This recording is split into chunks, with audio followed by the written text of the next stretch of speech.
And we are back. Welcome to game week 36 of the Premier League. And with just 3 game weeks to go, how many more twists and turns could we possibly have before the end of the season? We had some absolutely crazy results last weekend, and I'm expecting similar things to happen this weekend as well.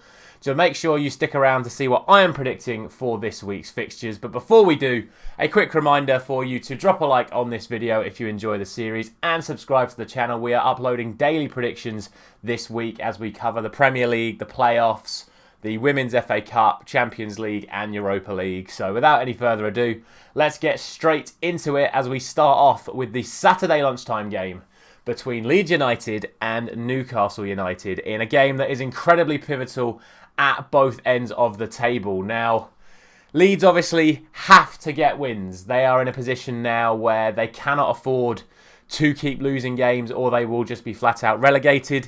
I think Newcastle can afford to start dropping a few points, but not too many, with the teams chasing the top 4 still breathing down their necks, especially after their respective defeat to Arsenal in last week's game week. So a tough one to call. I have to look at it from the perspective of Newcastle have a very, very good defensive record, and Leeds just aren't scoring enough goals at the moment. Now, obviously, they were able to get a good result, I would say a good result, in a 2-1 defeat to Manchester City last week. However, with the amount of chances that Haaland missed, and the missed penalty, and the fact that Leeds' goal was kind of a snatch and grab from a rare mistake from Manchester City's defence, I just don't think they're going to have enough to get the goals they need against Newcastle. In fact, I'm not going to give them a goal at all, and I'm going to go for a 2-0 win to Newcastle, which will solidify Newcastle's top 4 for credentials and really put Leeds into some serious, serious trouble. On to the 3 o'clock kickoffs then, and we get started with Aston Villa taking on Tottenham in a game that, let's be honest, isn't really worth anything now other than which Europa competition that these two are going to finish up in. It doesn't look like either of these can realistically challenge for Champions League football anymore.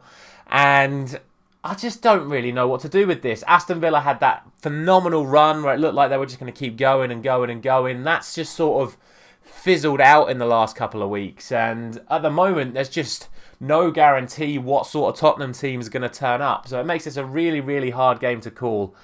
I'm just going to put it down the middle. I can't split these two right now. Either team, if they turn up on the day, will get the win. So I'm just going to go for a 1-1 draw and we will see what happens. Next up is Chelsea taking on Nottingham Forest. Chelsea finally getting their first win under Frank Lampard and their first win for over 2 months. They take on a Nottingham Forest side who, with their massive win against Southampton at the weekend, or on Monday should I say, puts them in the best position as it currently stands of the teams in and around the relegation zone of staying up. It's a tough place for them to go, Stamford Bridge. I expect Chelsea to carry on their momentum, and I expect Nottingham Forest to continue to target their home games as their away form has not been particularly good. So I'm going to give Chelsea the 2-1 win in this one, and I expect them to carry on where they left off against Bournemouth in that one. Speaking of Bournemouth, they travel to Crystal Palace, and speaking of picking up where they left off, I think given the fact that they're now safe, I think they're just sort of chilled out. They didn't particularly look great against Chelsea. I don't expect them to look particularly great against Crystal Palace. And the way Palace have played over the last few weeks, I expect them to continue their good run of home form. And I'm going to go for a 3-0 win for Crystal Palace in that one.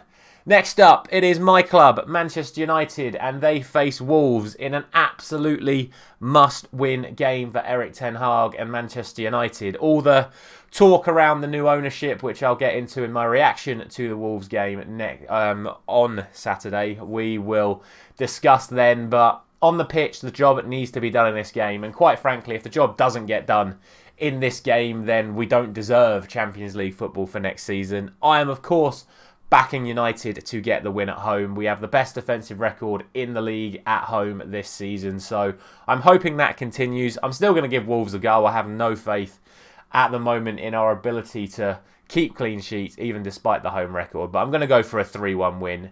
Goals is our biggest issue, but I think against a team like Wolves, we've got to be taking our chances. Next up, Southampton, who quite frankly need to win every single game and get snookers, so they're basically gone. They're facing Fulham, and an informed Fulham, it has to be said. It was a lot of concern whether or not they could continue without Alexander Mitrovic, but they've done admirably well considering that they've lost their star striker until the end of the season, where he'll be back to play Man United. But it is Southampton away for them, and like I say, Southampton have to get the win. I think they're going to give it everything they've got. I just don't think they've got the quality on the pitch, to be honest with you, and I'm going to give Fulham a 2-1 win, which will actually relegate Southampton there and then, if they're not already relegated, if Leeds, Forest and both win. So we'll see, but I'm going to go for a Fulham win, which will see Southampton's run in the Premier League come to an end. Next up, we have Brentford taking on West Ham. West Ham, off the back of their win against Manchester United last week, securing their survival for next season, and in between two Europa League fixtures. A great win for them last night against AZ Alkmaar. However, you have to think David Moyes is going to be resting his star players for this one, given the fact they have a very tough away leg against AZ on Thursday. So I'm going to go for a Brentford win here. I'm going to go for 2-0, and that's no disrespect to West Ham at all. As I said, I just think it's in their best interest to rest their key players for this one, and if they do, then Brentford will more than likely get the win.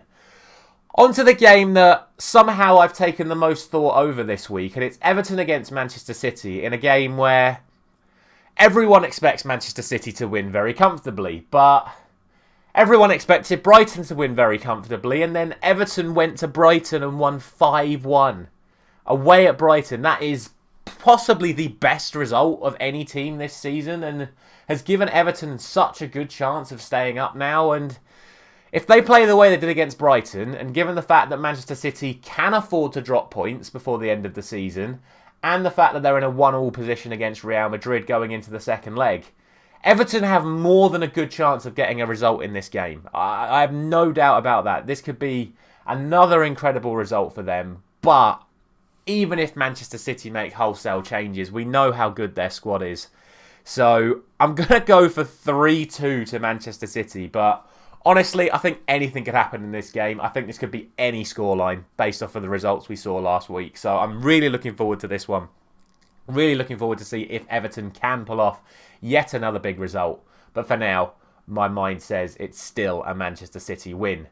Which will mean that once again, Arsenal will have to produce something special to get a big result against Brighton and Hove Albion.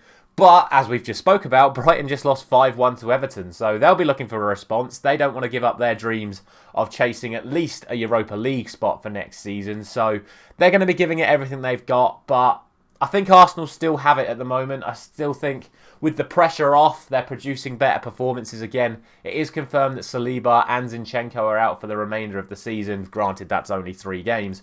But I think Arsenal are still good enough to get the result in this one, and I'm going to go for a 3-1 win to Arsenal against Brighton in that one.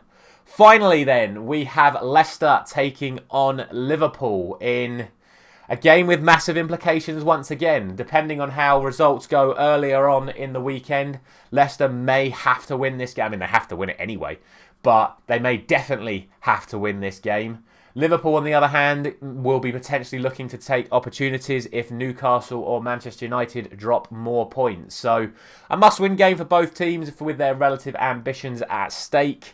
It then comes down to who's playing better football, and right now that is Liverpool. As I keep saying, I expect Liverpool to win all of their remaining fixtures. That includes this one against Leicester. It won't be an easy one. Leicester will be giving it everything, but that will then allow Liverpool to have chances of their own. And I just think with the quality of Liverpool's attack, they will just score more goals than Leicester. So I'm going to go for 4-2 to Liverpool, which will see them continue to heap the pressure on the top 4 and put Leicester into even more danger. Normally, that would be the end of the video. However, tonight we have the first of the League One playoffs. So I'm going to do my prediction for this right now. The remainder of my playoff predictions I am going to do in a separate video for you tomorrow morning. But it is the first of the League One semi-final playoffs. I am going to go talk about Peterborough against Sheffield Wednesday. Sheffield Wednesday were the team that narrowly missed out on getting automatic promotion in that great battle which saw Plymouth win the league in the end. Peterborough finished about 20 points behind Sheffield Wednesday, and this is always my issue with the playoffs, that teams can finish so far behind and then they get the advantage of having the home leg first. So very bizarre set of circumstances. The home team won both games in their respective fixtures earlier on this season, so I am going to back Peterborough to get the win in this one, but I'm only going to go for a 1-0 win. I do think Sheffield Wednesday are more than capable of getting the result, but I just have to look at the way fixtures have gone recently and in the respective heads-to-heads. And I just think right now, for tonight, it will be a Peterborough win. And that is going to be it for today's video. As always, let me know down in the comments all your thoughts on everything we have spoken about today. I will be back tomorrow morning, as I said, with my predictions for all of the remaining Championship, League 1 and League 2 playoffs. Thank you very much for watching.